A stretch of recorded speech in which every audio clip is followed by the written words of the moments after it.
Alright, let's see. Hi everyone, thanks again for participating in Zero the last couple months while we held the various tests with AoE abilities. We know it's challenging to play at times, but running these tests on a live environment was the best way for us to test various hypotheses. And you know, guys, I can tell you as a class rep that obviously this was not a light decision to make to test all this on live. I mean, the blowback was, you know, expected. In reviewing the data for all the different tests, we did see some marked improvements in performance. On average, there was approximately a 25% reduction in the magnitude of server frame spikes, and a slight reduction in the frequency of those spikes. So a lot of people were confused when they mentioned server FPS last time they wrote about this testing. It's some technical term. I don't even know what that means. While these improvements look good on the spreadsheet, keyword, they did not have a significant enough impact on improving the overall player experience. As a result, we will not be making any major changes at this time. So I think we can definitely discern two things from this. The first thing, you know, I think the first thing is kind of like getting rid of the fear that, okay, you know, a lot of us thought at the beginning of these performance tests that obviously, you know, universal global cooldowns are going to be the most effective and produce the most results, and that's what ZOS is going to go with, right?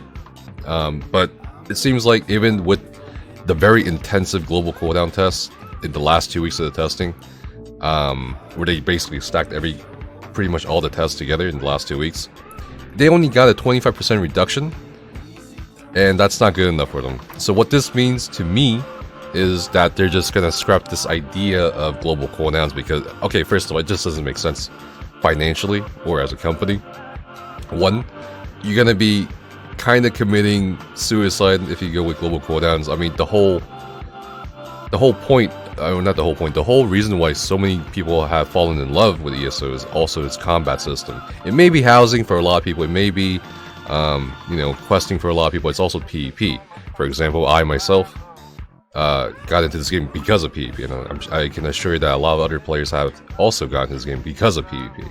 So that's kind of a suicidal move to make, in my opinion, to go with global cooldowns. The second thing is, obviously, it didn't work out.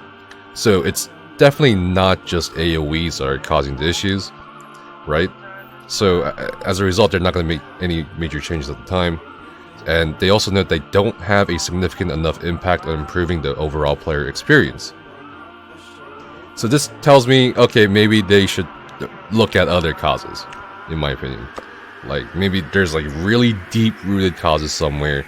I know a lot of you say like, oh, they should just upgrade their servers, but I don't think that's I don't think it's as simple as that sounds. And I don't think a hardware upgrade is necessarily like the end-all be-all of a solution. Anyway, let's continue. That said, there were a few elements from the various tests that we've decided to enable for both PC and console for the foreseeable future, as we like the behavioral changes they brought.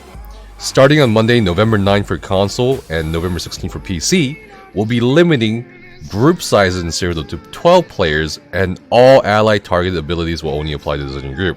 So here, I'm actually curious what the data they got regarding this, because I've always said, and you know, you can go to Fang Rush's stream right now if you're streaming, or any PvP stream right now if you're streaming, and we've always talked about this, the fact that cross healing is probably a huge issue behind server calculations. I mean, me healing some random dude from my alliance like 28 meters away when we're not in the same group, and there's so much cross healing, there's so many calculations being made between different individuals, different groups, and also the fact that ball groups can heal each other even though they're not in the same group. I mean, that's bound to cause issues.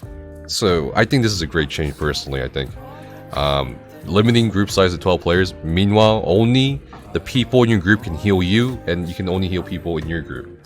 And I think this further incentivizes being in PvP guilds. So I think this kind of hits two birds with one stone, in my opinion.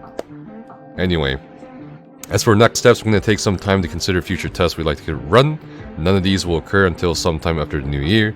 We'll be sure to let everyone know what type of test we decided on next, and we'll reconvene here in early 2021. So, they're definitely going to test more stuff. That's interesting. I don't know if it's going to go with global AoE cooldowns. So, I mean, if the global cooldowns didn't work, then I don't know. Maybe there's something interesting they have planned.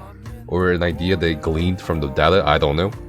But this is certainly good news for me as a player, and I think this is good news for the rest of us, especially if you're interested in PvP, right? No global cooldowns, no significant changes to it. They might find something else entirely, I don't know, judging from the language they used here. But yeah, what do you guys think?